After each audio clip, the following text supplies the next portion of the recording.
Salve, salve, criaturas, tudo bom? Aqui quem fala é Calil Neto, sou CEO da empresa Rewood. Bem-vindos a mais um Dr. Wood.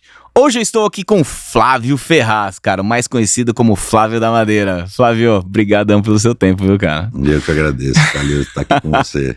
Cara, sabe que uma das coisas que mais me intriga é a madeira serrada, e principalmente a madeira nativa. E para revestimento, sabe? É uma coisa que eu estudei até mesmo durante acho que foi meu mestrado, durante a colagem de madeiras, e até fui chamado para algumas cidades, vou chamar de países, né? Porque é completamente fora do nosso escopo, mas, por exemplo, para Belém, para Manaus, e eu tive a oportunidade até mesmo de visitar algumas serrarias e tentar, na verdade, utilizar esse material da melhor forma dentro do que eu sei e dentro da tecnologia. Cara, eu quero que você me fale um pouquinho mais sobre a sua vivência aí com a madeira, cara. Claro. E principalmente sua história, né, cara? Que eu tô louco pra ouvir. Tem bastante história, né?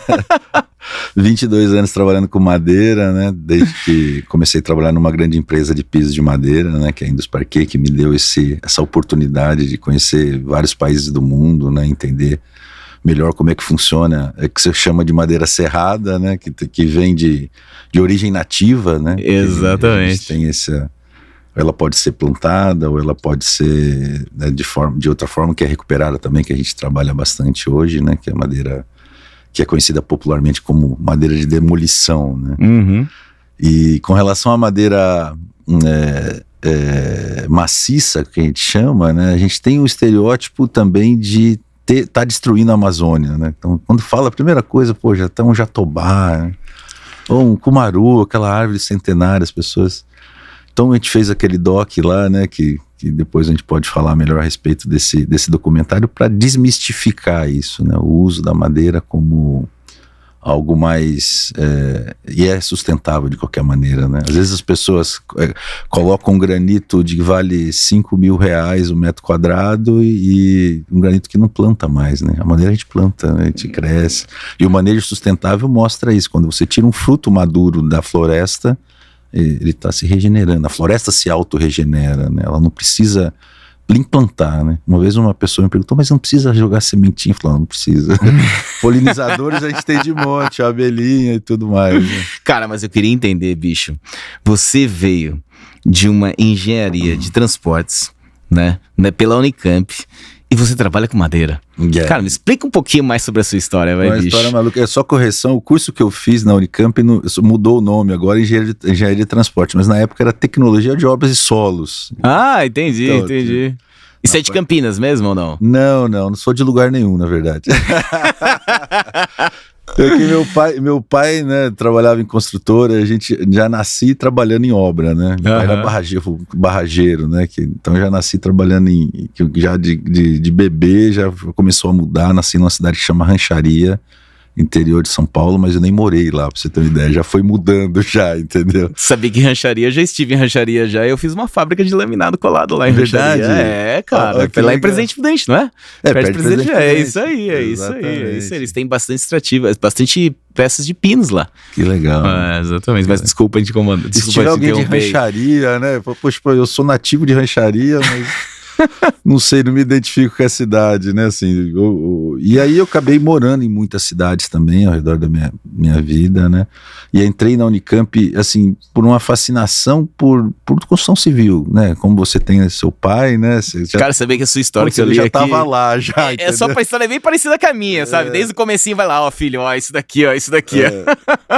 Meu pai levava pra casa uma coisa que é muito legal, que o seu pai deve lembrar muito bem disso, que era aqueles blueprints, sabe, que era aqueles projetos em azulzinhos mesmo, né? Com tabelas de seno, cosseno, tangente. Eu ficava impressionado com aquilo ali, eu achava muito legal a trigonometria. E ele era mestre de obras especializado na parte de aço, que são as ferragens, entendeu? Sim. De montar. Logicamente, começou como peão, tinha 4ª série, né? Então, mas ele gostava muito de ler. E escrevia muito bem, né? A pessoa falou, escrevia como engenheiro, né? Então essa leitura, que ele fazia leitura, né? Lia muito livro, ele dava a opção também de ler projeto. Você vê um mestre de obra, um encarregado de obra, né?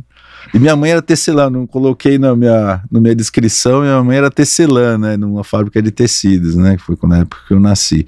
Mas essa história do meu pai com a conexão com o projeto, trabalhando numa empresa que foi referência no Brasil, que se chamava CBPO, Companhia Brasileira de Projetos e Obras. E essa empresa trouxe uma revolução com relação a gerenciamento de projetos no Brasil. Que então legal, a gente teve a oportunidade de já nasci um pouco num lugar um pouco diferente, assim, sabe, com relação às obras, entendeu? Depois a Odebrecht comprou essa empresa e comprou o know-how dela, entendeu? E aí a Odebrecht também se expandiu para o mundo afora, né? E como que eu caí na Unicamp, que é a pergunta inicial, foi um pouco, né, 1990, né, imagina, né, que era a época que a gente fazia o vestibular, tinha um manualzinho, né, e era para estudar à noite, e eu falei, eu precisava trabalhar, né, então eu achava que a Unicamp era em Limeira, era em Campinas, e na verdade era em Limeira. Tão os campos, né? Pô, e aí na época não tinha internet, pô, nem tinha telefone em casa.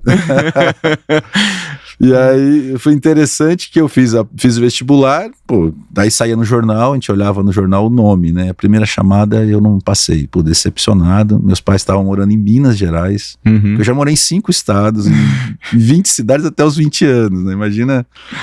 E eu falei, tô voltando pra Minas, né, Conselheiro Lafayette, a cidade. E aí, pô, eu subi no ônibus em Campinas pra voltar, né, pra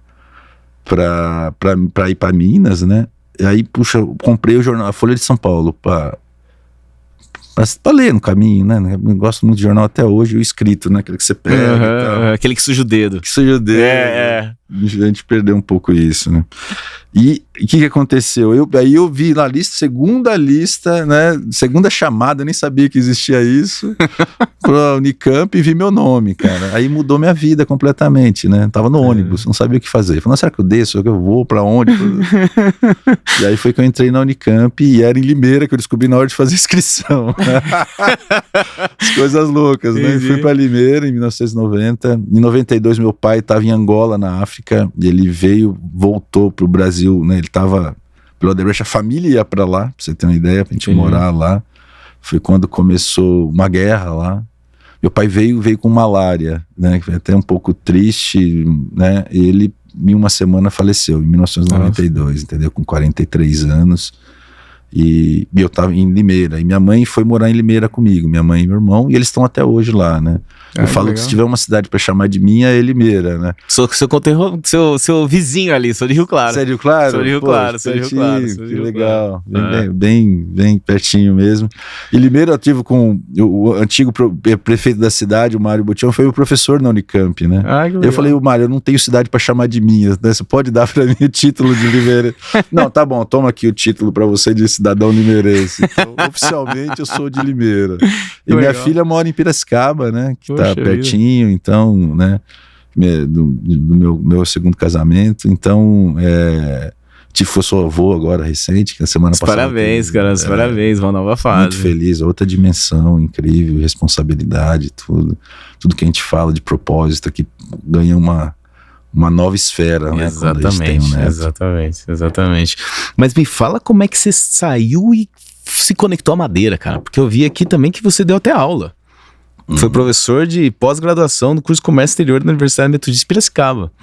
E essa parte de comércio exterior foi essa experiência de trabalhar né, com comércio exterior, vendendo madeira, numa época que as madeiras tropicais, que era exotic hardwood flooring, sim, era estrela em todos os lugares do mundo, entendeu? Domotex era... E IP, né? Era incrível isso, né? Então os Estados Unidos comprava muito, a Europa comprava muito, né? E vendia para mais de 25 países. E isso me levou para o mundo, né? E quando eu voltei da Espanha, né? Teve em 1999, eu acabei vendendo tudo que tinha aqui, e falou, quero morar fora do país. Eu tinha morado em um monte de lugar aqui, onde eu fiz minha pós-graduação lá na Politécnica de Madrid, né? Sim. Mas eu voltei pro Brasil e falei, caramba, eu queria trabalhar com comércio exterior. E fui na fábrica, né? E falei, não, eu quero trabalhar aqui, posso fazer o estágio? E ali perto, não é? Tietê, né? Tietê, exatamente, Tietê. Até como é a galera de Madeira, eu até presto uma homenagem a José Antônio Baggio e Francisco Liano, o Kiko, que são pessoas fantásticas dentro do ramo da madeira. Eu sou muito agradecido a eles, sabe? Tenho muita gratidão à instituição que eu passei, que foi a minha grande escola na madeira. E cheguei lá para fazer um estágio, Calil. Posso fazer um estágio? Mas pra onde você... Não, eu queria vender, eu falo espanhol bem, que tinha voltado da Espanha. Não, vender pra América Latina, sei lá. Aí comecei com internet, que praticamente não existia em 2003. Só as comunicações eram por e-mail, entendeu? De vez em quando pegava o telefone, vou ligar naquele lugar lá, gastava os créditos. Caramba, o cara não me atendeu, ou o cara atendeu, tá cobrando meus créditos, né? Daí veio o Skype, deu uma revolucionada. Mas foi interessante porque num momento de exportação muito forte, né, de madeira, né, os Estados Unidos querendo comprar a fábrica, né? E é uma necessidade de diversificar para mais países. Então eu acabei criando, né, assim, uma distribuição das vendas da empresa para fora do país. A Indus Parquet era uma empresa referência mundial. Sempre foi, né? É que nem no Brasil, ela naquela época foi a maior do mundo, para você ter uma ideia. Estava em 25 países com volumes assim que o Brasil, tipo, o que produz hoje é tipo 30% do que produzia naquela época. Pra você ter uma ideia em termos de proporção, entendeu? E também acabei assumindo o marketing da empresa, enfim, aí minha carreira dentro desse projeto, tudo que fazia dava certo, minha conexão com eles era muito interessante, assim, eu era fascinado por tudo, então tudo era novo pra mim, o pessoal tirava sarro, não sabia a diferença entre Cumaru e Sucupira. Aí o cara tirava sarro e tal, e eu, moleque novo, né, tipo, querendo aprender e tal, sabia pronunciar Muiracatiara, né, e aí foi indo, né, o inglês também, meu inglês era bem silábico, e aí tinha que falar no telefone em inglês, e aí a cara de pau foi, parece que eu queria te dar os parabéns, sua palestra lá no IPT foi sensacional. Fico feliz, cara, fico feliz, tem gostado, cara. Meu inglês ainda tá melhorando, na verdade eu preciso de um tempo de melhoria, cara. Eu tive agora no WCTE, na Austrália, fui fazer 2 palestras lá, e um dos pontos que você falou, que a recuperada, né, o reuso, né, foi um dos pontos cruciais do WCTE. Entenda que pra mim, assim, eu vou em 2 congressos que eu faço muita questão, que é o Massive Timber em Portland, que acontece todo ano em março, e o outro congresso, que é o WCTE, que eu faço parte do comitê científico, vou nele desde 2010, acontece de 2 em 2 anos e acontece num lugar diferente do mundo. E em Portland eu consigo ver o presente do país, ou até mesmo o futuro do país Brasil, o presente dos Estados Unidos e dos outros países em termos de uso do Massive Timber e as soluções novas adotadas, presente para o país, e entendo como o Brasil um futuro, né, futuro da construção em madeira para lá, e no WCTE eu consigo ver o futuro do mundo, que lá é todas as culturas. Que cidade juntas. Que é? Aconteceu agora em Brisbane, na Austrália, o próximo vai acontecer em 2027 no Canadá, né? E o outro já tá para Portugal. Que foi uma carta que a gente escreveu, assim, indicando realmente Portugal sendo um dos países a sediar um congresso desse porte. E, cara, a recuperada, que é o que você falou, e o reuso da madeira foi um dos pontos principais abordados lá dentro. E é uma coisa que, para a estrutura de madeira, para mim, no ponto de vista que a gente tá hoje, que ele tá querendo utilizar, cara, é o futuro do futuro do futuro.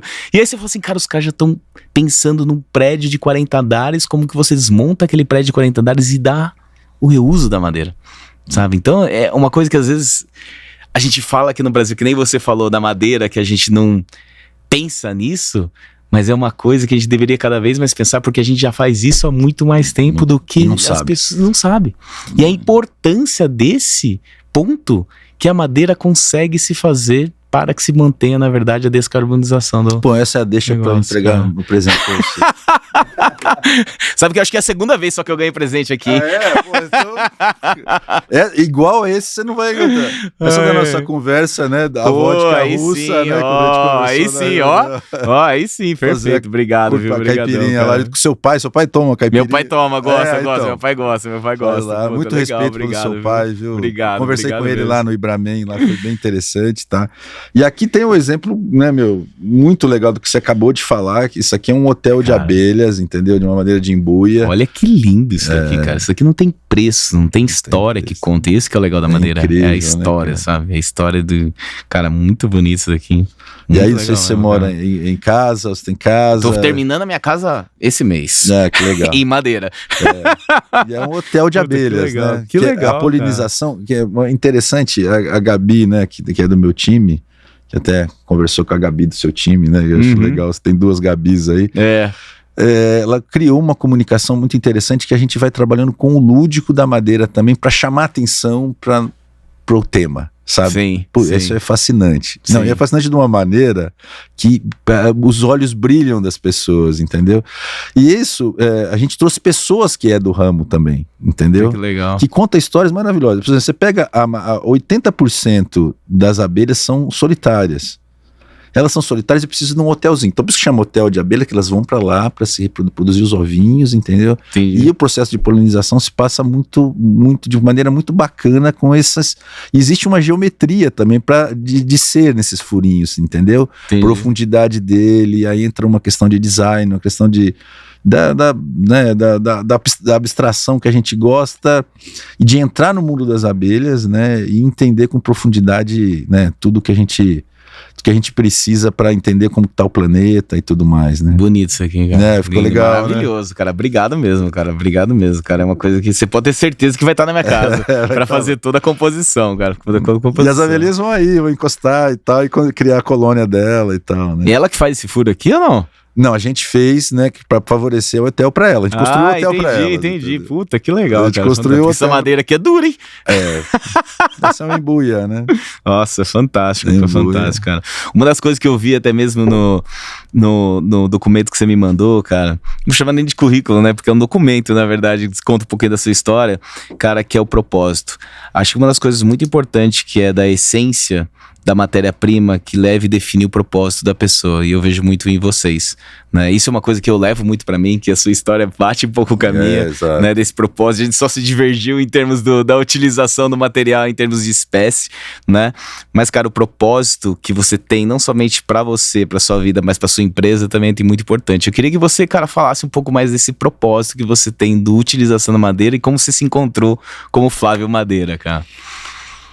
Poxa, é incrível, é interessante sua pergunta, porque quando a gente fala em essência e propósito, até isso virou um clichê das coisas, né? Mas quando a gente é de verdade, de uma forma, a própria, né? Às vezes você fala assim, o seu pai trabalhava com madeira, obrigatoriamente você teria que trabalhar com madeira. Não, nem sempre acontece, mas você se conectou com esse propósito. Sim. Né? Tipo, é uma coisa que está em você e verdadeiramente as pessoas sentem isso. A Reúde é um sucesso por causa disso também, entendeu? Não é só uma história que você teve que pegar esse peso né? E a história na construção civil também é perceber isso. E o que eu percebi, tenho percebido, a maturidade nos traz isso, né? Tem uma coisa que o Isai fala que é muito inteligente, que ele fala que, mas eu não sou arquiteto, eu vejo a arquitetura está em tudo e tudo está na arquitetura, entendeu? E quando a gente entra nesse mundo, né, da madeira e aonde ela está, e quando eu falo em essência, é essência mesmo. Eu estudo o Tao, né, que é não é taoísmo, não é uma religião, tá? O Tao vem, a arquitetura japonesa, por exemplo, ela vem de um Zen, entendeu? Sim. O Zen budismo, ele vem do Tao, que é a origem de tudo, né?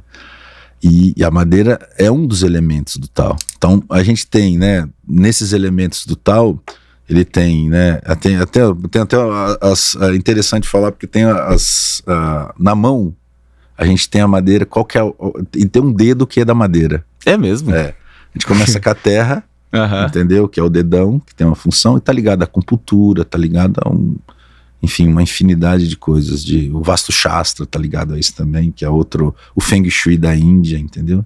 O Feng Shui propriamente.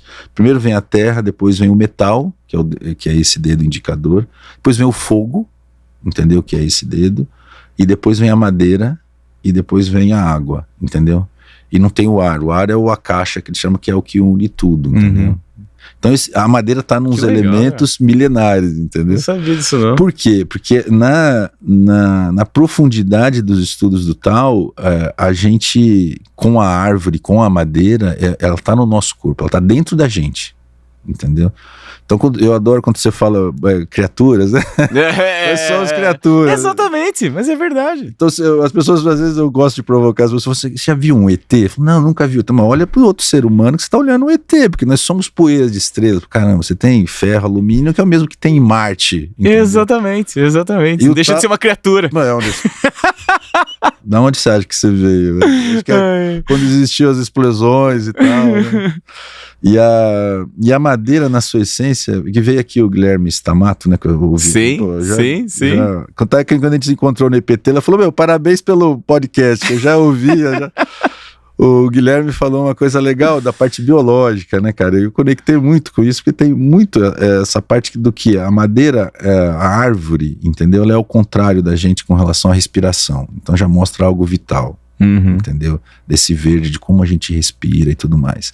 Ela tá como elemento dentro do nosso corpo através de tudo, né, cara? Através de tudo. Sim. E o Tao, ele estuda a profundidade, aí vai indo as camadas, você vai entendendo cada dia. Eu vou estudar esse treco, bicho. Cara, é legal, eu te mando um monte de coisa. Eu vou estudar esse treco. Tô interessado. Então, o elemento madeira, ele tá, por exemplo, ligado às emoções, cara. O fígado. Entendeu? O fígado e a raiva, por exemplo. Entendeu? É mesmo. E aos olhos. Então, uma pessoa que, por exemplo, tem um problema no fígado, ela tem problema nos olhos. Entendeu? E o elemento madeira em relação a isso.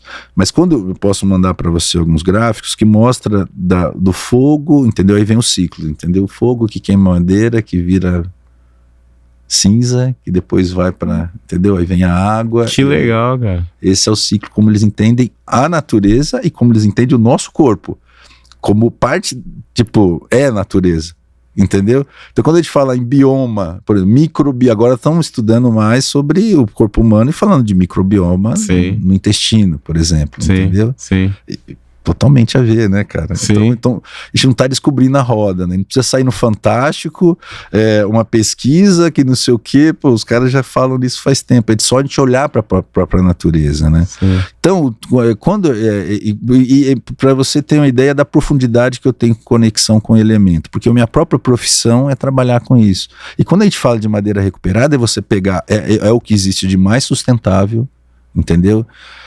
Quando tem alguns projetos emblemáticos, assim, por exemplo, o Soho House na cidade de Matarazzo, foi uma coisa maluca, sim. Eu fiz uma amostra que era para ser um quarto para a gente colocar só nos quartos. Aí quando a gringa lá, porque é um escritório americano, fiz a primeira amostra, ela se conectou com aquilo, uma amostra de canela. E tem tudo a ver, porque eles usam muito carvalho lá para a Europa, Estados Unidos, né? Os reclaimed wood, né? Que é chamado fora, é reclaimed wood, né? Sim. Tipo, cara, esse negócio ficou sensacional. Aí a especificação ficou para 4.000 metros quadrados. Recebi um arquiteto ontem que ele me falou assim: eu te convido aí no AIA, né? Onde fica nosso escritório, na cidade de Matarazzo. É uma experiência com a madeira, entendeu? Em termos de revestimento, né? É muito bacana, é muito legal estar lá, entendeu? Para sentir. Sim. Às vezes você acompanha as histórias, né?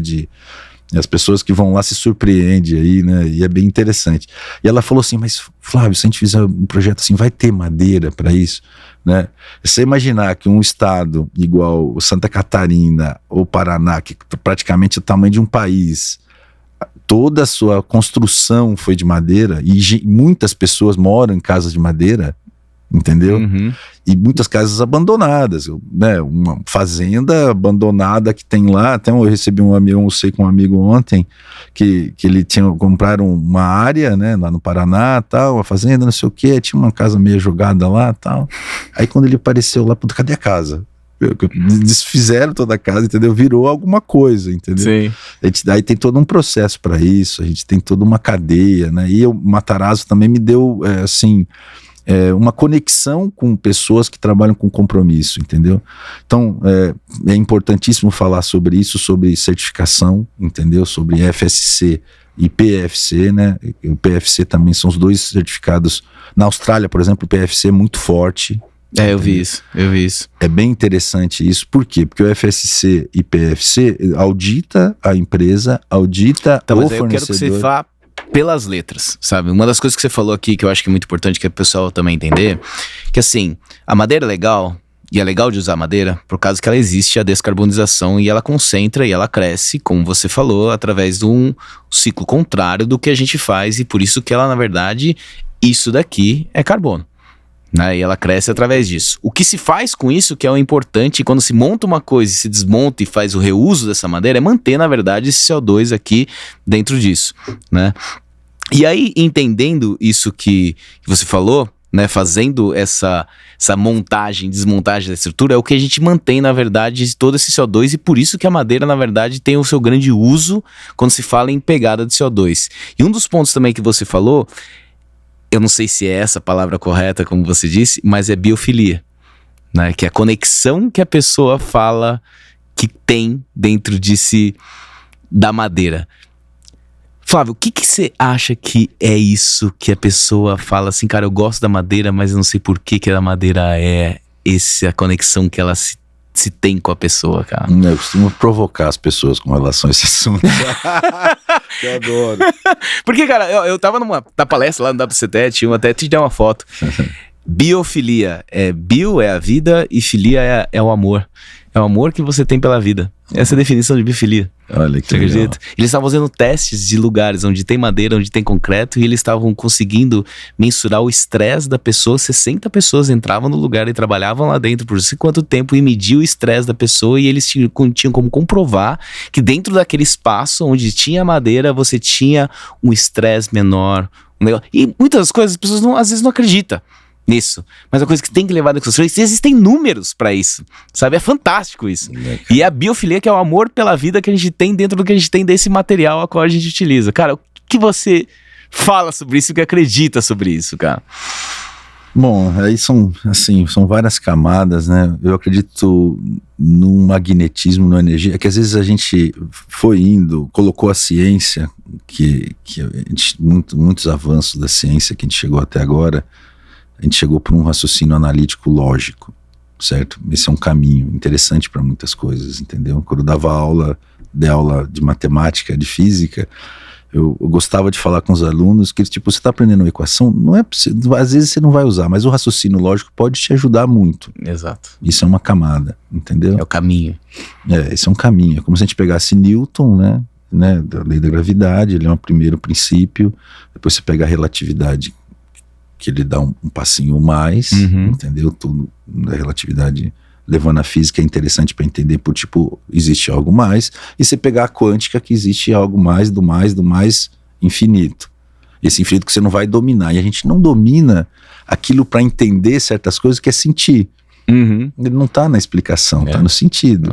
Então, eu costumo falar para você, porque eu sou geobiólogo e radiestesista, só para você ter uma ideia da profundidade. Eu tenho pêndulos, né, de madeira, que é outro presente que eu vou te dar quando você for lá no AIA. Eu vou, hein? Você pode ter certeza, já pode separar esse pêndulo, hein, bicho?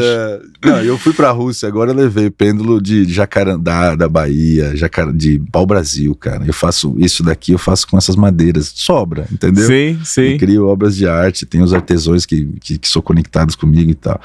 Mas, e quando eu conto essa história, por exemplo, do pau-brasil, eu vou dar esse exemplo clássico, né, do Festival da Rússia que eu fui e dei de presente para um russo, entendeu? Contando que o pau-brasil é uma madeira que não existe mais, mas ela é a origem do nome Brasil. Exatamente. Entendeu? Que existe uma energia nisso daí. E as pessoas não acreditam em energia.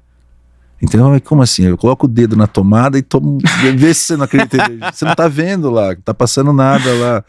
O Wi-Fi, você não tá vendo o Wi-Fi, mas ele tá chegando a informação, entendeu? Então existe algo mais que é conectar. Esse nome biofilia, eu não sabia a origem. É interessante o que você falou, cara. Bem interessante. E pra mim eu também não sabia, nunca fui atrás. Mas quando ela pôs na lousa, pra mim fazia... Na apresentação, pra mim fez todo sentido, sabe? Um negócio que muito mais profundo. Se toca. É muito mais profundo do que você imaginava, sabe? Pra mim, até mesmo o trabalho dela foi relevante, não foi tão relevante quanto eu achei que seria em termos de conclusão, mas o jeito, que é o que você falou, o caminho a qual ela tomou pra justificar o que ela estava fazendo, foi desde lá de trás, dentro da biofilia. E aí quando você pega, por exemplo, esse projeto do Sorro, né, que esse é no escritório de Nova York, né, do Sorro Central, está em mais de 40 países, o Sorros, que é um clube privado, né, com hotel e atividades, é um modelo bem interessante. Estão em 40 países e tem essa pegada mais de conexão de lugares históricos recuperados, entendeu? Então o Matarazzo encaixou bastante legal para isso.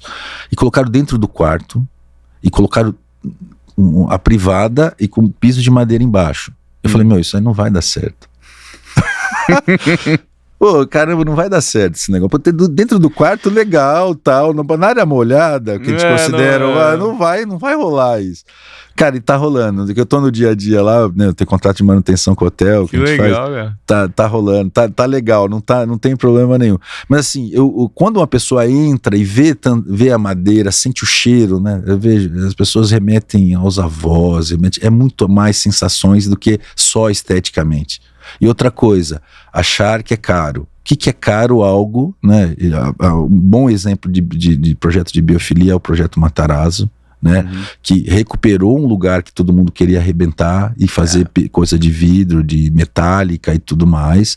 Aquele projeto iniciado de Anovel era para ser madeira laminada colada, ele queria, você sabe da história, né? Toda a história. Hoje é Havoc, né? Que fizeram alguma coisa que acabou indo para outro caminho, para recuperar. E por que o francês, que é o Alex Allard, né, que é o idealizador de tudo isso, né? Ontem, conversando com uma arquitetura bem bacana que eu recebi lá no escritório, falou assim, quando você tem um interlocutor legal, conectado, o negócio flui, né? Então, o cara pirado por madeira, né? Entende todo o conceito. E aí especifica, e tem coisas que são muito diferentes lá, são muito malucas, entendeu? E aí você tem que executar isso. Então isso é a essência da minha empresa, a minha essência está um pouco nessa alfaiataria que precisa ser feita, que os outros não conseguem fazer, entendeu? Então a porta de 2,80 metros, toda automatizada, com vidros. Não, é impossível fazer isso, entendeu? Não, peraí, deixa eu ver esse projeto. Foi onde eu conheci o pessoal da Expo, né? Que a gente pegou um projeto deles, que precisa respeitar aqui a fachada. Eu fiz de peroba, eu fiz artesanal, cara. E ela tá toda automatizada, suspensa, com estrutura metálica. Contratei um engenheiro calculista. Falei, cara, vamos assinar junto aí, vai que essa porta cai, estamos ferrados, né? Porque a gente pega o projeto conceitual do arquiteto, que quer madeira na maior parte das vezes, né? Que a gente briga junto com eles para poder especificar, transforma isso num executivo mesmo, com construtora, conversando tudo, um caderno de detalhes, entendeu? E faz o gerenciamento dessa entrega do começo ao fim. Essa porta é um bom exemplo, é a porta central, né, do Soho House, que assim, é uma obra-prima, assim, sinceramente é uma das coisas. Parecia simples, mas que em técnica, você que é engenheiro, você olha e fala, cara, tem alguma coisa diferente ali que não tá ligado. Essas almofadas, né, de madeira assim, de madeira recuperada, entendeu? E o pessoal do Sorro pirou, assim, hoje o Sorro tem ocupação de quase 90% do hotel, entendeu? O Sorro São Paulo virou uma estrela mundial, e tudo coisas brasileiras. 99,9% de coisas brasileiras. Fantástico. Aí se fala assim, como que trabalhou? Você trabalhou com um conceito interessante, alguém que respeitou nossa história, entendeu? Brasil não fez aquele negócio da Amazônia, né? Tudo colorido, esse estereótipo, né? E construiu com fornecedores brasileiros, entendeu? Nesse conceito que é a minha empresa. Entendeu? Então, me fala então sobre a Tetros. Quando que nasceu? Você que fundou, e o que ela faz hoje? Bom, a Tetros é uma empresa que eu gosto de chamar de arquitetura em madeira, né? Vocês, né, eu queria até dar o parabéns novamente para você, não preciso bajular, mas assim, é uma felicitação coletiva pelo ramo de vocês, o que vocês conseguiram fazer, entendeu? Obrigado, cara. Obrigado. Cara, é muito legal. Eu sei que seu pai tá lá, o Hélio Olga tá lá nas cabeças disso aí há muito tempo, e se uniu de forma inteligente. Sim. Entendeu? Criando normas e tudo mais. Isso fez toda a diferença para chegar onde chegaram hoje, e ainda é só o começo, né? Porque o mundo tá fazendo isso há um certo tempo. Sim. Às vezes a gente copia coisas de fora boas, legal, e a gente tropicaliza. É isso que a gente tem que fazer. A Tetros é um pouco isso, entendeu? O conceito de achar que não dá para fazer e realmente dá para fazer, e que encaixar em termos de custos também. As pessoas vão às vezes num hotel 6 estrelas e acham que tudo aquilo ali é muito dinheiro, é Dubai, que tem um shake por trás, e não é isso, é a inteligência do processo. Exatamente. Entendeu? E assim como a gente faz na madeira, outras disciplinas é a mesma coisa. Entendeu? Então quando você fala hoje, por exemplo, do restauro do patrimônio, né? Você pega uma cidade igual Rio Claro, que fizeram com aquele shopping, né? Sim. Então não sei quem foi arquiteto, desculpa, mas não era um shopping que era Matarazzo, né, cara? Aquele shopping de Rio Claro. Ah, não sabia. Era Matarazzo. É mesmo? Exatamente. Não sabia, cara. Uma coisa maravilhosa. Fizeram coisas assim, uma arquiteta que é minha amiga de lá, A Márcia Buschinelli me falou, o Rodrigo também. Então, por quê? Porque às vezes acha que é caro, é mais caro restaurar. Não é mais caro restaurar, ele exige mais inteligência. Sim. Então, vou dar um exemplo assim, bem didático de outra disciplina, que é, por exemplo, o reboco. Você tem lá um negócio antigo, então de repente você acha que, caramba, isso aqui vai ter que ser um negócio super caro, o cara vai ter que fazer isso. Não, é só a técnica. Você pode pegar um pedreiro que nunca fez um restauro, chegar com a técnica, cara, você vai pegar aqui esse pigmento, vamos validar num pedacinho ali, você faz isso, essa cor, isso aqui, depois a gente vai aplicar isso aqui para aguentar chuva, não sei o que, isso. Você entendeu que vai indo um rolê de puta, meu, tá aqui, a fórmula tá aqui, vamos executar? Executar, apareceu outras coisas, mas vamos corrigir aqui. E no final, a receita do bolo, que você achava que era uma coisa, ficou uma coisa legal. E não é preço, é mais na inteligência do negócio. A Tetros é um pouco isso, é mergulhar junto no conceitual com a arquitetura, entendeu? E fazer algo diferente. Todo mundo procura coisas diferentes hoje, todo mundo. Por isso que, né, o mercado de vocês vai, porque o cara quer um vão maior, porque ele quer isso, puta, legal, exige. Assim, eu acho fantástico o trabalho da Reúd, por exemplo, de como vocês apresentam os projetos, entendeu? Eu já vi os arquitetos, não, vou apresentar aqui, peraí, porque o da Expo foi um bom exemplo, né? Lá com o Davi, pô, muito legal, cara. E aí mostra também versus a inteligência que existe da engenharia com algo estético e tudo mais. A minha parte seria a parte de revestimento disso daí. Por isso que somos complementares, né? Sim. Então no prêmio lá, que a gente acabei ganhando, a Tetros ganhou, fui pra Curitiba e tal, e tá ali, falei, cara, foi o design inclusive do Sorro, entendeu? Sim, os parabéns. Foi legal, porque é o piso, é um piso que ele forma um hexágono, né? A origem da palavra Tetros é que eu tive um sonho, né? Tava na Mantiqueira lá, uma noite fria pra caramba, igual hoje. Aí acordei e falei pra minha mulher, marca esse nome aí, né? Ela falou, marcou. Eu falei, me veio esse nome no sonho. Não sei nem que sonho que foi essa. Eu acho que dos ETs me mandaram essa mensagem. E Tetros tem a ver com 4, né? Tem a ver com 4, né? Alguma coisa, e com U também. Falei, veio Tetros com U. Beleza. Aí fui entendendo melhor, eu era sócio de uma outra empresa, né?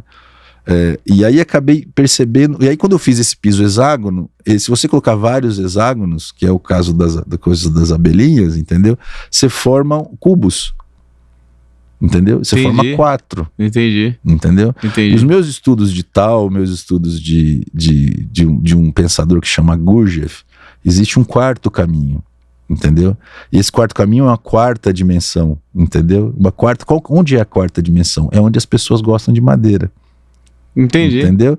Por quê? Porque não é algo que vocês conseguem explicar. Pô, a casa da vovó é taquinho de madeira, olha que coisa legal, né? Aquela marcenaria, aquela de buia, não sei o que, você chega lá, nossa, que delícia. Agora você vai no outro lugar, sei lá, em Moema, que o cara fez um apartamento, colocou aquele piso, né, vinílico, fica tudo, a energia, vamos dizer assim, estática ali é gigantesca, e a madeira terra, cara, no 20º andar, se colocar madeira, você está aterrando, porque é um ser vivo ainda. Sim. De 1950, eu adoro restaurar, por exemplo. Eu arrumo até pinho de riga, por exemplo. É uma madeira que eu consigo, cara. Às vezes, não, porque, sabe, conheço tanta gente, garimpeiros, assim, o pessoal me liga oferecendo tal, vigas às vezes, entendeu? Grandes, para grandes vãos, às vezes a gente acaba fazendo viga falsa dentro de um apartamento, né? Se for da Super Limão, por exemplo, que a gente falou, né? A gente trabalhar essas loucuras de caramba, dá para fazer isso? Dá. Vamos arrumar um jeito e vai atrás. Então a essência da empresa é um pouco partindo disso daí, entendeu? Dessa 4ª dimensão, o que é? Aquilo que você não consegue explicar de 3D. Então eu pego o 3D, é legal. Começa o 2D, que é a planta, entendeu? Tem o Carl Sagan, que é um cara que eu gosto bastante, e ele explica a 4ª dimensão de uma maneira muito inteligente num vídeo curtinho, entendeu?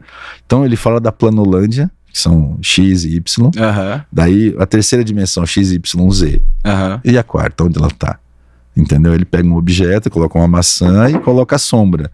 A sombra é a 4ª dimensão. Eu já vi esse vídeo. Você já viu esse vídeo? Já. Sensacional. Você não consegue pegar, É. entendeu? Então ela está nessa 4ª dimensão. E levando isso para o mundo de crescimento pessoal, a 4ª dimensão o que é? É um 4º chakra, entendeu? A gente tem a dimensão mais primitiva, que está no chakra mais básico, 1, 2, 3, o 4º é o coração, entendeu? que é a quarta, que a gente precisa chegar, né? Tem coisas como amor, né? Que você não consegue explicar, né? De forma, não, explica aí o que é amor. Né? Não tem como. Não tem, a poesia já consegue aproximar disso, porque ela gera uma emoção. E essa emoção é a coisa que eu levo pro meu trabalho, cara. É isso, eu acho que eu vejo você. E dá pra ver nos seus olhos, cara. Dá pra ver nos seus olhos, é verdade mesmo. E a madeira faz todo esse sentido dessa quarta dimensão, né? E é isso, foi por isso que você realmente trouxe a madeira ao viver da Tetros, foi isso? Foi exatamente isso. Quando eu percebi que tudo aquilo que a gente acha dos materiais, ele tá meio... Que a minha carreira pré-madeira passou por concreto, Grupo Votorantim e Engemix, né, que eu trabalhei, que foi uma escola de loucura, de administração de obra e tudo mais, né, de pauleira de obra. Trabalhar com concreto foi interessante. Eu passei brevemente por aço, né, e depois cheguei na madeira. E com tudo que eu tinha estudado, tudo que eu tinha aprendido e vivenciado também desde criança, né? Eu falei, irmão, que é aqui, cara, desculpa, é aqui. E aí quando eu tentei sair um pouquinho, não, pô, então, né? Não, volta. Volta. Na época eu trabalhava com piso vinílico, né? Que é meu sócio anterior, eu cuidava da parte de madeira, ele cuidava da parte de vinílico, né? E a gente tinha... E aí eu falei, não, peraí. E aí surgiu a Tetros aí, dentro da cidade. Eu diria que um pouco antes da cidade de Matarazzo, foi com uma empresa que chama Loft, que é uma construtora, uma startup revolucionária em termos, né? Em termos de velocidade, e eu acabei criando a minha startup aí. Tanto é que a razão social da Tetros é Tetros Tecnologia de Soluções. E as pessoas, mas é uma empresa de TI? Não, é uma empresa de tecnologia. Qual que é a maior tecnologia, uma das maiores, né, da humanidade? É a madeira pegando fogo. Sim. Isso é uma tecnologia. O cara descobriu que se ele pegasse aquilo ali, revolucionou o mundo, entendeu? Então, tecnologia de soluções é trabalhar em cima de um projeto, de uma abstração, né, gigantesca, de um design que envolve abstrações, assim, interessantes de outros mundos, né, que eu falo que às vezes o cara tá em uma conexão do outro mundo, né, alguns arquitetos têm uma conexão, assim, falando, esse cara não é humano, né, de onde ele tirou essa ideia? Eu também sinto isso de vez em quando, cara. Você sente assim?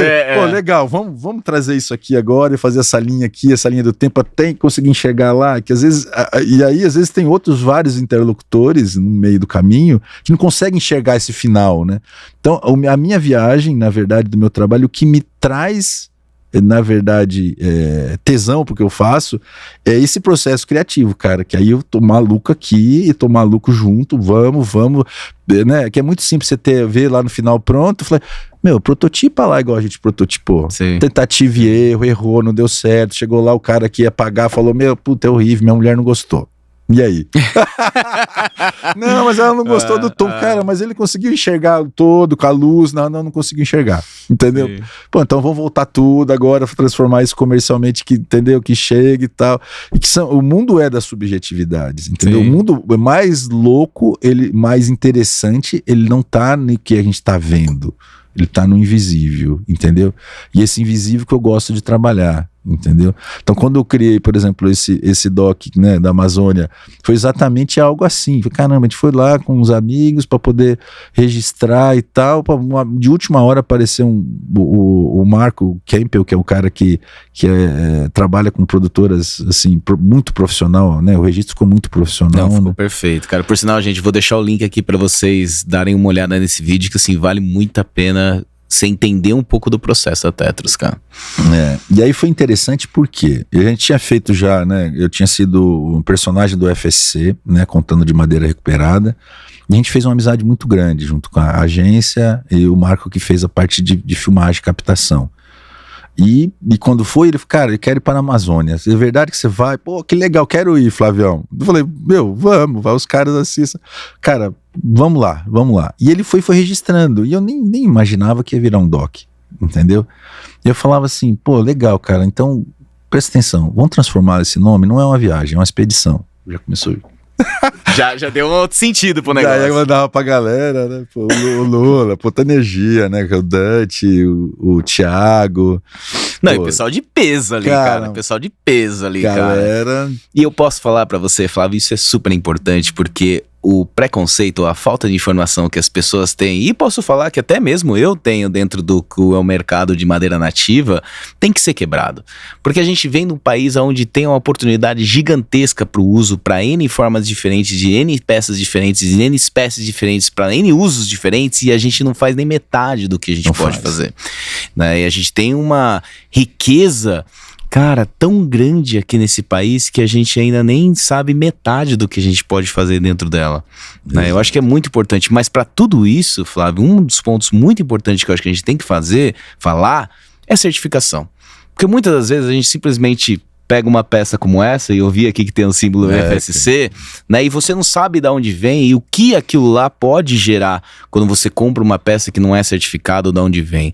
Flávio, me explica sobre certificação e a importância disso no mercado de madeira nativa. Você pega uma peça como essa, né? Você fala assim, poxa, você tem o FSC, toda instituição, a gente às vezes no Brasil tem uma mania de a gente querer fazer correlações para invalidar aquilo que a gente não conhece. Sim. Vou dar um exemplo. Eu já ouvi de amigos, né, falar assim, certificação? Não, essas certificadoras são tudo uma merda. Pô, foi denunciado agora, você viu lá que foi denunciado que estão usando mão de obra escrava para tecido, né, de roupa, de moda. Eu falei, cara, você conhece o FSC, você conhece o PFC, que está mais no nosso nicho, né? Sim. Não que o PFC seja, e são instituições perfeitas que têm seus gaps também, entendeu? Mas são instituições sólidas, entendeu? São sem fins lucrativos, que trabalham com protocolos, entendeu? Que você pegar uma peça dessa e você saber que não teve mão de obra infantil, cara, eu tive que provar isso, foi um auditor lá ver que o cara não tava, entendeu? Isso é um primeiro ponto legal, a parte social, né? Que não tá tendo mão de obra escrava. Ele falou, mas não existe mão de obra escrava, entendeu? No Brasil. A gente acha que não, mas você vai para o interiorzão do Brasil. Protocolos de segurança do trabalho. Eu sempre repito isso, porque protocolo de segurança do trabalho é muito importante. Aí você fala assim, cara, eles vão lá ver se o cara não tá lá com umas coisas malucas trabalhando de chinelo de dedo, entendeu? Legal. Não é um papel somente, entendeu? Não é só uma burocracia, entendeu? Eu fico muito triste porque eu trabalhei em empresas que nunca deram valor para isso. Quando eu abri a minha empresa, eu falei assim, não, eu vou dar valor para isso. E isso é o que tem que ser, entendeu? Esse é o que eu acredito. Por isso que a gente falava de essência e propósito junto, é isso. Das plantadas também, Calil, precisa FSC, cara. Sim. Isso vai chancelar o seu trabalho, porque eu o eucalipto também pode transformar num agro, e o pinos também, e sei lá o que for que vai ter. Vai além disso, Flávio, porque assim, eu trabalhei na Batistella, em Santa Catarina, eles tinham o modelo FSC e eu trabalhei na floresta, de retirada de árvore, né? E trabalhava com pinos. Cara, naquela época o UFC garantia não somente todo o processo, mas também garantia que a marmita do cara vinha quente. Ele garantia que o cara, quando utilizasse a motosserra, ele tinha que pôr um tapete para pôr o tanque de gasolina em cima para não contaminar o solo do negócio. Você entende o nível de preocupação que o cara tem que ter? Não é somente da nativa ou somente do reflorestamento, mas é sim a garantia do processo em si acontecer da forma correta, e não somente o produto em si chegar na fonte correta e da forma correta, mas também garantir tudo aquilo que você acredita, senão não vale a pena. Não adianta nada você destruir uma coisa para ter outra.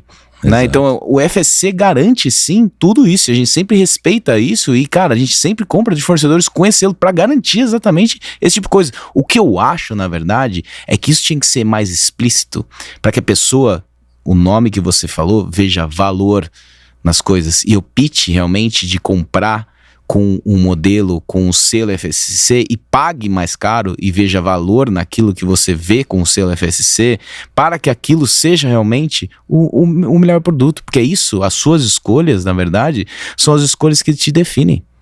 Você entende? Quando a gente fala, por exemplo, que você fala muito em propósito, em essência, entenda que propósito e essência, principalmente para mim, né, um projeto pode ser legal, Mas um projeto só vira um legado a partir do momento que você tem um propósito, uma essência bem definida. E eu vejo muito em você. E isso vira um legado. Todo projeto pode ser legal. Um projeto que vira um memorável, aquele projeto que tem propósito e essência. Tem uma alma, né? Exatamente, é a alma. E pra mim isso é muito importante. Toda vez que, por exemplo, que você vê um produto que tem e tem o FSC, mesmo que for mais caro, eu não acho que tem que ser o dobro do preço. Você entende? Eu acho que tem que ter um valor naquilo, e aquilo, a pessoa tem que ver valor naquilo, porque as pessoas não sabem, por exemplo, que a gente tem toda essa preocupação que tem que ter por trás de tudo isso, sabe? E o ilegal é bem mais barato, cara. Eu recebo muitas propostas assim, e às vezes tem o legal que não é legal. Sim. Não é legal, tipo, não é bacana, sabe? Tipo, é um legal meio que esquentado. Entendeu? Você tem filhos, né? Tenho 2 agora. Tem 2. Responsabilidade. Manu acabou de nascer faz 50 dias. Verdade? Parabéns, obrigado, pai novo. obrigado. Então. Eu nascendo neto e você já chegando aí. Tá os bebês pra gente honrar, né? Eu acho que a gente tem uma honra. Para as futuras gerações. A gente tá na produção de um filme que vai ser da Rússia e Brasil, tá? Que essa viagem pra Rússia foi interessante porque existe um rio na Rússia, que é o Rio Amur, que ele nasce na Rússia, entendeu? Quase no Japão, ele atravessa a fronteira com a China, passa pela Mongólia e morre na Rússia de novo. E um produtor lá, um diretor de cinema, me chamou e falou, cara, a Amazônia, e o Amur e a Amazonas é muito conectado, vamos criar uma história. Eu falei, cara, eles constroem madeira, ela tem um... Cara, tem...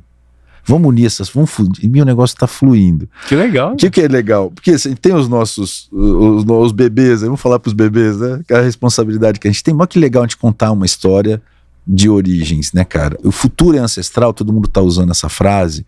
O futuro é ancestral nesse sentido. A gente conectar essa ancestralidade e se aproximar. E a gente se perdeu nessa história, entendeu? Hoje a gente tá, por exemplo, a construção civil tá na mão o Brasil é um país que as maiores empresas do país são bancos. Sim. Então o que dá mais dinheiro é trabalhar com dinheiro no Brasil, não é ter uma empresa, e nós como empresários temos que lidar com pagar o imposto, pagar não sei o quê, no final da história quem tem mais está lucrando com tudo isso são os bancos. Como empresa privada, tá? Como empresa privada. Entrando no trâmite governamental, já entramos em outras camadas, né? Agora, quando a gente fala no mercado imobiliário, também ele é um mercado imobiliário de especulação. Aí é o dinheiro pelo dinheiro. O dinheiro pelo dinheiro, ele não vai ter essa que a gente estava falando aqui, porque consciência para as pessoas, o que é consciência? Ah, legal, eu tenho consciência. Ah, é legal, bonitinho, né? É bonitinho. Agora, quando ele tem vantagem financeira, aí é diferente. A sustentabilidade só vai acontecer com vantagem financeira. Entendeu? É isso.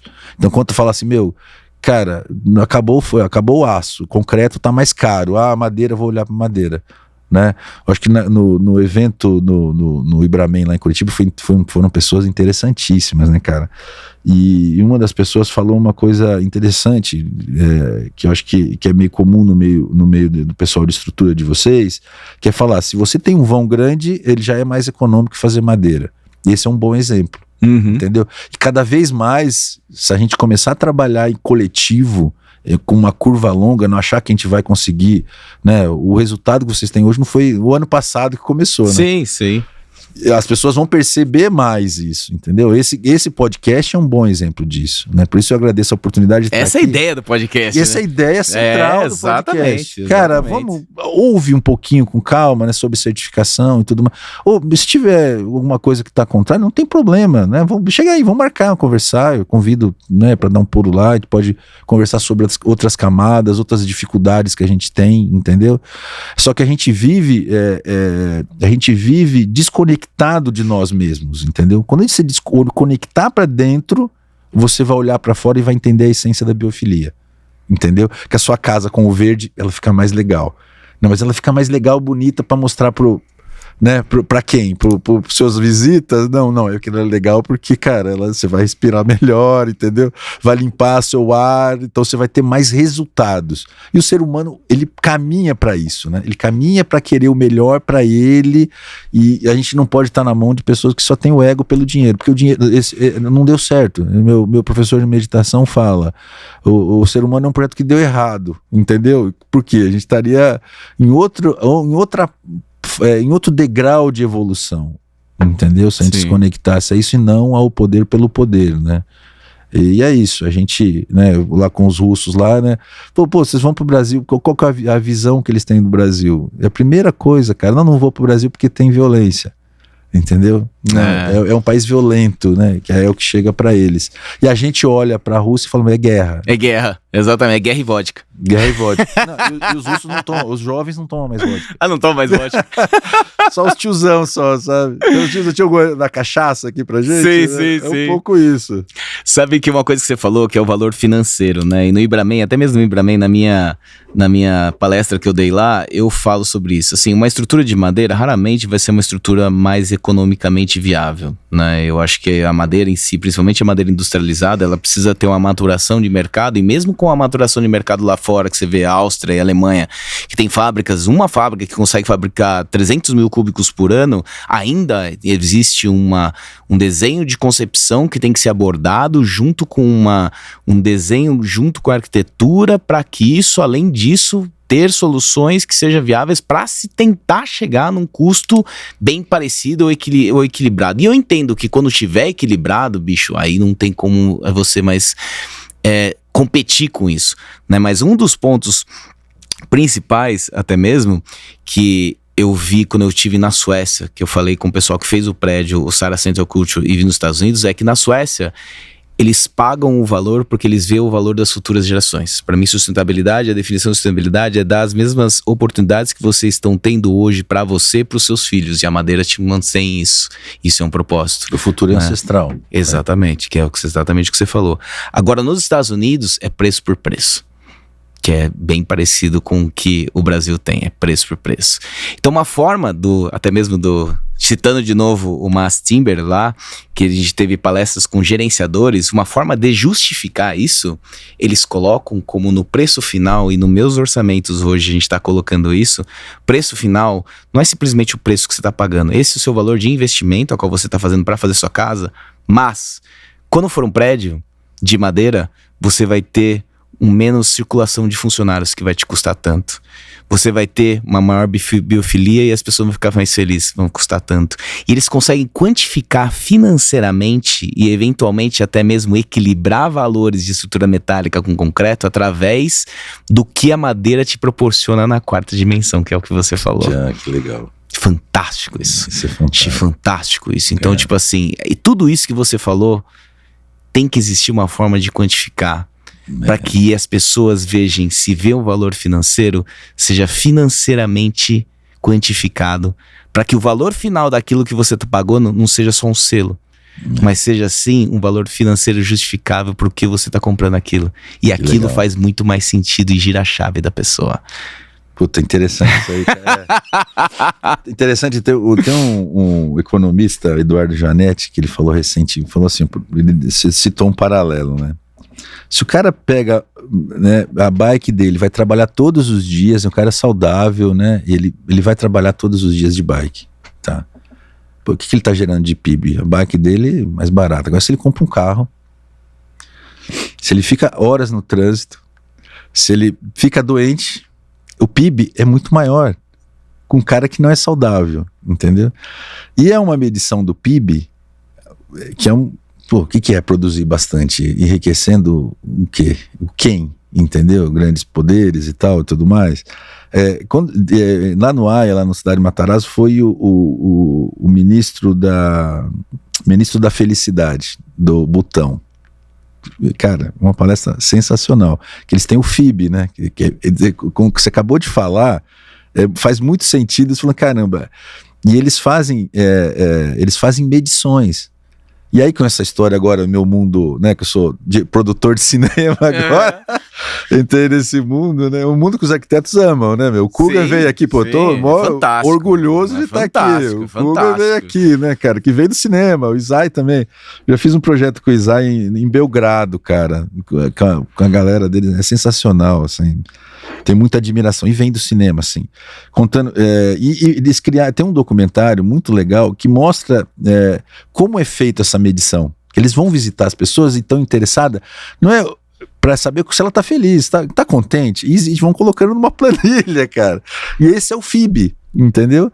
Então, lá nessa mesma palestra foi o CEO da Gerdau, que foi, e ele foi pro Butão e ele se impressionou, ele trouxe esse cara para cá para contar essa história, até para inspirar os funcionários. É uma atitude, assim, bem legal. Então, no Butão, por exemplo, você fala, eu vou para lá, vou comprar um monte de coisa. Não, só $100 você pode gastar, você tem um limite de você gastar. A gente não precisa de dinheiro.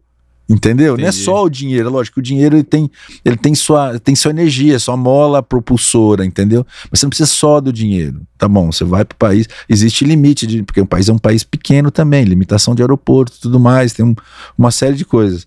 E eu tô louco pra ir pra lá, entendeu? Pra entender melhor e sentir isso daí, entendeu? Por quê? Porque às vezes a gente fica preso a números, e os números, cara, eu costumo falar, nem 2 e 2 é 4, 2 e 2, não, nem sempre 4. Entendeu? Eu vou dar um melhor exemplo da matemática, isso, que é você pegar 2 laranjas mais 2 laranjas, 4 laranjas, beleza, né? Você pegar 2 gotas mais 2 gotas, quantas gotas são? Peraí, né? E aí já começa a entrar em outras camadas. Então é muito mais do que só números e medição de quanto você tem, quanto você não tem, quem você é, quem você não é. Entendeu? E quando a gente traz para o mundo da madeira, você pega, por exemplo, que a gente está falando de essência, propósito, o seu filho que chega, meu neto que chega, daqui, eu posso falar com segurança, a madeira que a gente traz, que foi construída há 150 anos, 100 anos, ela foi ressignificada e colocada num piso, por exemplo, ou numa marcenaria, que a gente está fazendo bastante marcenaria agora com madeira de recuperação de canela, de peroba principalmente, entendeu? Ressignificando ela. Cara, daqui 50 anos seu filho pode estar no podcast contando, fui lá onde meu pai fez aquela estrutura de madeira. Mas a ideia é essa. Entendeu? A ideia é essa. Desde que tenha técnica, tenha visão a longo, né? E sendo que a gente não pode fazer coisas descartáveis. O modelo americano de consumo e descarte, ele já foi para água abaixo. Sim. Entendeu? Pelo número. Os Estados Unidos é um lugar que 80% do que é construído tá na mão de 4 construtoras, que tá ligado a redes de... Então o arquiteto lá tem que escolher 4 vãos, ele tem 5 opções no máximo para ele construir. Entendeu? Deve ser muito chato, né? E aqui pra gente muito complexo, porque cada projeto é um projeto maluco, que as medidas mudaram, as reformas são coisas que vão para outro lugar, né? Em relação a possibilidades. Mas esse legado que a gente deixar pros filhos, entendeu? É interessante, eu acho muito bacana. Você pode lixar o piso e fazer um piso de novo. Sim. Entendeu? Isso é muito legal, cara. Sim. Eu sempre vou pro restauro, entendeu? Existem peças de Sérgio Rodrigues que vale de design de madeira e jacarandá, entendeu? Eu tenho lá no meu showroom, né, uma Scapinelli de 1960. Cara, que tá aquela etiquetinha lá, sabe? Eu restaurei ela. É um jacarandá paulista, que é uma madeira, que é o jacarandá daqui, né? Sim. Então eu tô com um projeto no Trianon agora que a gente tá pegando essa madeira que caiu lá, entendeu? Olha que legal isso. E é um problema para eles, porque hoje em São Paulo não tem, ainda está caminhando para esse uso dessas árvores que caem e tudo mais, porque a árvore já está madura, caiu, entendeu? Apodreceu, caiu. Beleza, precisa tirar ela de lá, entendeu? Né? Deixar lá e tal. Então tem o corte dela, porque ela já estava tendo risco. Então esse jacarandá paulista a gente vai tirar de lá, entendeu? Vai fazer um projeto lá dentro mesmo, entendeu? De um auditório. Então a gente está na parte... Isso é muito legal. E quando você falou aí do que existe mais moderno, né? Os nossos mundos, por isso que é uma oportunidade muito boa. Se retocam, né? Eles se tocam, né? A gente está falando a mesma linguagem. Eu quero estar falando a mesma linguagem da Reúde, do Calil, entendeu? Da galera que tá fazendo inovação mesmo, legal, entendeu? Porque às vezes acreditam que a gente está fazendo projetos para pessoas que têm muito dinheiro, né? E é isso, aquilo. Não, a gente está na frente disso, isso inspira toda uma arquitetura, entendeu? Tanto é que tem um arquiteto japonês que ele está fazendo agora coisas... arquitetura popular, porque ele falou, puta, eu cansei de fazer coisas muito suntuosas e agora eu tô fazendo arquitetura, e vamos chegar nesse ponto, entendeu? De usar a madeira também na parte de moradias populares, e vai acontecer isso, porque os outros vão ficar mais caros, a energia é muito grande, entendeu? O que a gente gasta de energia, a gente tá fazendo ao contrário, né? Existem empresas que aproveitam seu pó para gerar a própria energia para a própria serraria, entendeu? Isso já está, de biomassa. Sim. Quer dizer, é autossustentável em toda a sua cadeia. Sim. Vamos dizer assim, né? Desde tirar a madeira, seja ela de reflorestada ou nativa, entendeu? E agora tem a galera que está desenvolvendo novas espécies, né? Que a gente pode ter um jequitibá reflorestado. Aí é sensacional, né? Fantástico, fantástico, Isso fantástico. é bem bacana. Flávio, acabou o nosso tempo. Já fui avisado 2 vezes aqui, mas eu tô adorando essa conversa, né? Eu podia ficar aqui mais horas falando aqui, que eu tinha mais umas 30 perguntas aqui pra você. Mas eu tenho uma última pergunta pra você. Flávio, o que é madeira pra você, cara? Bom, é mais do que uma matéria-prima, é um elemento dentro de mim que eu transmito em forma de poesia para o mundo. Muito bonito, cara. Isso transcende em você, você pode ter certeza. Muito bonito mesmo, cara. Obrigado. Flávio, queria muito agradecer pelo seu tempo. Obrigado mesmo, cara. Então a gente pode até marcar um número 2 aqui. Né? Vamos lá. Não, Ia ser ótimo, lá ia no ser Matarazzo, ótimo. a gente pode fazer. Tá bom, tá fechado. Gente, espero que você tenha gostado do papo. Curte aí, faz um joinha, escreve aí no vídeo, faz um comentário. Um grande abraço, obrigado, até a próxima.